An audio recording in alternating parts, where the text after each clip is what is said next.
อ้าวพี่น้องเห็นเนาะกราบตักทายสบายดีพ่อแม่พี่น้องเบอร์สุขุสู่คนพี่น้องไอ้บ่ว่าสิอยู่ในและก็ต่างประเทศเนาะพี่น้องเนาะก็ยินดีต้อนรับเข้าสู่ช่องบ่อเตียงทองบ้านนาคือเก่าพี่น้องเอ้ยมื้อนี้ ทางบ่อเตียงเนาะพี่น้องเนาะกะเว้ยเป็นวันก็ได้เพิ่งมาแต่ข้างนอกพี่น้องก็เดิกเติบแล้วแหละกินข้าวกินน้ำอิ่มเรียบร้อยน้ำท่านได้อาบนะก็คิดได้ว่ามือวันเวลาพี่น้องก็ยับหม้อเจาะจันเข้ามาแล้วเนาะเมื่อนี้ก็เป็นวันออกพรรษาเนาะมือที่ปะเตียงนั่งอัดคลิปอยู่นี่ก็เดือน11เพ็งบ้านเฮาเอิ้นเดือน11เพ็งพี่น้องเนาะหรือว่าขึ้น15ค่ำพี่น้องพี่น้องพังไทยเอิ้นว่าขึ้น15ค่ำถ้าว่าสิเบิดเดือนก็เอิ้นแรม14ค่ำแรม15ค่ำบ้านเฮาเอิ้นแฮมพี่น้องเนาะเอาก็แน่นอนพี่น้องบัดนี้ก็ออกพรรษาลาพระเจ้าแล้วก็เริ่มมีแต่บุญแต่ศีลแล้วบัดนี้เนาะพี่น้องเนาะเฮ็ดงานนั่นงานนี่แหละบัดนี้ออกพรรษาแล้วมีแต่บุญมีแต่บุญมีแต่อันนี้แหละพี่น้องบัดนี้เนาะแล้วก็สิ่งที่ขาดบ่ได้ก็วันที่10สิฮอดนี่แหละพี่น้องเนาะคือทางพระอาจารย์เพิ่นบ่เตียงนิมนต์มาฉันอาหารอยู่เฮือนมื้อนั่นแหละเนาะพี่น้องเนาะพระอาจารย์วัดป่ามหาวันบัดนี้ทางวิทยาวัสกรอยู่ทางวัดเพิ่นก็แผ่พี่น้องเชิญทั้งบ่เตียงไปเป็นเจ้าภาพน้ำกันแล้วก็เชิญพี่เชิญน้องบัดสุขุทุกคนไปเป็นเจ้าภาพน้ำกันเนาะพี่น้องเนาะอยู่วัดป่ามหาวัน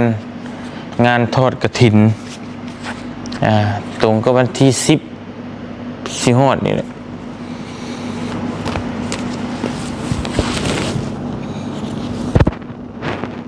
วันที่10พี่น้องเนาะวันที่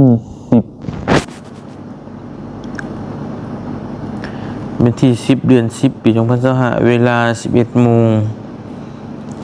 เวลาแห่กฐินนี่เวลา 9 โมงเวลา 9 โมงตรงแห่กฐินนะพี่น้องเนาะอยู่วัดป่ามหาวันพี่น้องเลยตรงกับวันเสาร์พอดีวันเสาร์วันหยุดพอดีวันที่10พี่น้องเนาะนี่แหละแล้วแต่พี่น้องผู้ใดอยากทำบุญเอาบุญเอากุศลมาฝากเด้อมันเด้อนี่พี่น้องเนาะนี่ก็ครอบครัวผู้เป็นเจ้าภาพก็หลายที่บ่เตียงไปอ่านสะดุดก็มีซื้อบ่เตียงน้ำพร้อมนะครอบครัวเท่าเตียงทองเนาะพี่น้องเนาะเป็นเจ้าภาพร่วมที่2ก็คือเจ้าภาพรองลงมาจากเจ้าภาพเทศเพราะอันนี้เป็นเจ้าภาพทั้งวัดเป็นเอาซื้อบ่เตียงใส่พร้อมพี่น้องเนาะ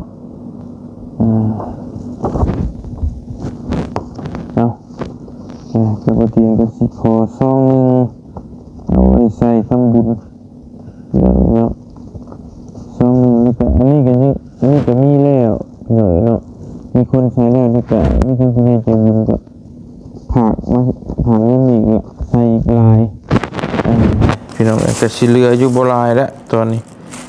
พี่น้องเนาะสิเหลืออยู่ประมาณนี้เด้อพี่น้องซอง เนาะ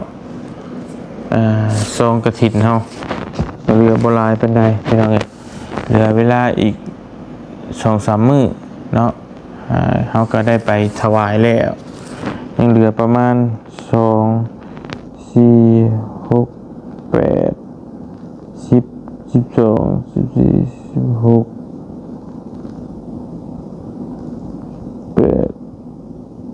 22 23ประมาณ23 24ประมาณ20กว่าฉบับ20กว่าซองอย่างเนาะยังเหลือ20กว่าซองก็ประมาณ20กว่าทานถ้าผู้ใดอยากจับจองในช่วงนี้ก็ทันอยู่ยังเหลือ20กว่าทาน20กว่าคนเท่านั้นอย่างนี้เนาะอันนี้แหละ ก็มีผู้ฝากมาใส่แล้วผู้ละ100 บาท200 บาทพี่น้องเอ้ยผู้ละ1,000 บาท500 บาทก็มีเนาะพี่น้องเอ้ยเดี๋ยวเฮาใส่ครบเบิดแล้วเฮาสิอ่านชื่อว่ามีภายในก่อนเฮาสิเอาไปถวาย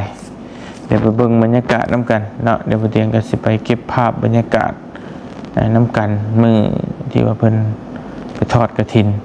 วัดป่ามหาวันพี่น้องเอ้ยเนาะบ้านพลสินนครไกรสอนภูมิหารแขวงสวรรณเขต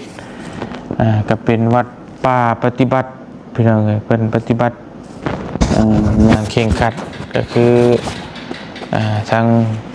พระมหาสมพรพี่น้องเอ้ยเนาะเพิ่นก็จบมาแต่ไทยพุ่นเด้พี่น้องเอ้ยเนาะ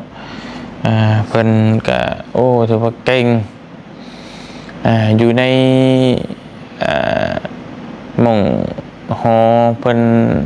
ที่แปลภาษาบาลีมาเป็นภาษา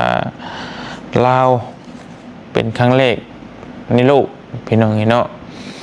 ที่คำสอนพระพุทธเจ้าเนาะไปเป็นภาษาลาวโดยที่ทั้งคณะพระสงฆ์เพิ่นหลายทั่วประเทศได้เฮ็ดเนาะพี่น้องเนาะพระไตรปิฎกเป็นฉบับอักษรลาวเป็นน้องเอ้ยตอนนี้ก็เพิ่นกำลังจัดพิมพ์อยู่เนาะก็ถือว่าโอ้มีบุญมหาศาลอย่างล้นเรือผู้ที่เฮ็ดประธรรมคำสอนของพระสัมมาสัมพุทธเจ้ามาเตียงก็ขออนุโมทนาสาธุนำเด้อพี่น้องเด้อเนาะบัดทุกคนพระทุกรูปพระทุกองค์ที่ได้เฮ็ดบุญใหญ่ในครั้งนี้พี่น้องเอ้ยเนาะพระไตรปิฎกหรือประธรรมคำสอนของพระสัมมาสัมพุทธเจ้านี่ก็สำคัญเพราะว่าถ้าตกเหี่ยเสียหายสูญหายไปแล้วคือศาสนาพุทธเฮานี่จบเลยพี่น้องเอ้ยเนาะมันบอกง่ายคือเป็นบทเรียนเฮานะเป็นปึ้มสมมุติว่าบ้านเฮาก็เอิ้นปึ้มบทเรียนปึ้มวิชาภาษาลาววิชาคณิตศาสตร์วิชานั้นวิชานี้แบบเดียวแหละถ้าเฮาบ่มีแม่พิมพ์แม่แบบเฮาก็จักสิไปอ่านไปเล่าอยู่ไสนะพี่น้องเอ้ยนี่ก็เป็นสิ่งที่สำคัญเนาะถ้าผู้ใดเผยแพร่คำสอนพระสัมมาสัมพุทธเจ้าเพิ่นก็ว่าเป็นบุคคลที่หาได้ยากในโลกพี่น้องเนาะเป็นเอิ้นรัตนะ5หรือว่าแก้ว5ประการบุคคลที่หาได้ยากในโลกพี่น้องเนาะปฏิบัติตามธรรมคำสอนของพระพุทธเจ้าเผยแพร่คำสอนของสัมมาสัมพุทธเจ้าเนาะและก็เป็นพระภิกษุของพระสัมมาสัมพุทธเจ้าแล้วก็เป็นสาวกเป็นสาวกของพระพุทธเจ้าพี่น้องเนาะสาวกสาจิกาพี่น้องเอ้ยอุบาสกอุบาสิกาเนาะเว้าบ่คือกันพี่น้องเอ้ยอยู่ทางฝั่งไทยเอิ้นอุบาสกอุบาสิกาเนาะอยู่บ้านเฮาน่ะเอิ้นพอออกมีออกนะพี่น้องเอ้ยมันก็เว้ายากหน่อยนึงแต่ทั้งนั้นทั้งนี้ก็ผู้ใดปฏิบัติตามธรรมค ำสอนปฏิบัติตามธรรมของพระพุทธเจ้าก็เป็นผู้ที่หาได้ยากในโลกเป็นผู้เผยแพร่พระธรรมคำสอนของพระสัมมาสัมพุทธเจ้าก็เฮงหาได้โยกเย็ดได้ยากในโลกอีกพี่น้องเนาะก็ถือว่าเฮาก็เป็นส่วนหนึ่งที่เผยแพร่พระธรรมคำสอนให้มันรุ่งเรืองอยู่กับเฮาอยู่กับลูกกับหลานเส้นลูกเส้นหลานศาสนาพุทธให้รุ่งเรืองต่อไปเนาะพี่น้องเนาะในท้ายนี่กับบ่เตียงสิขอตัวไปรับไปนอนก่อนไปพักไปพรก่อนเนาะก็สิมาแจ้งอันซองกฐินพี่น้องเอ้ยเนาะน้ำบ่อเสียงเนี่ย10กว่าซองน้ำบ่อเตียงเนี่ย30ปลายเกือบ40พุ่นแหละเพิ่นเอามาให้บ่เตียง50ซองเนาะทางบ่เตียงก็ได้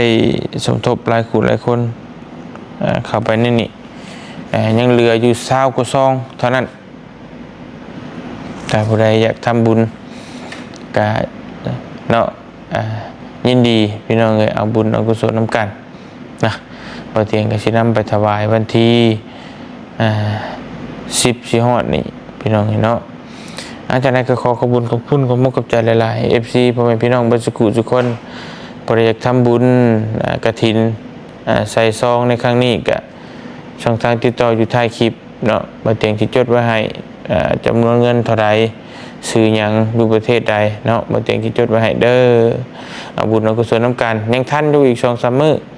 พี่น้องเอ้ยผู้ใดอยากทำบุญกฐินนำกันก็ยินดีเนาะสาธุเอาบุญเอากุศลนำกันพี่น้องเอ้ยอยู่ดีมีแฮงเบิดสุขุทุกคนไปนอนก่อนเนาะสบายดีเด้อพี่น้องเด้อยังเหลืออีก20กว่าซองบ๊ายบาย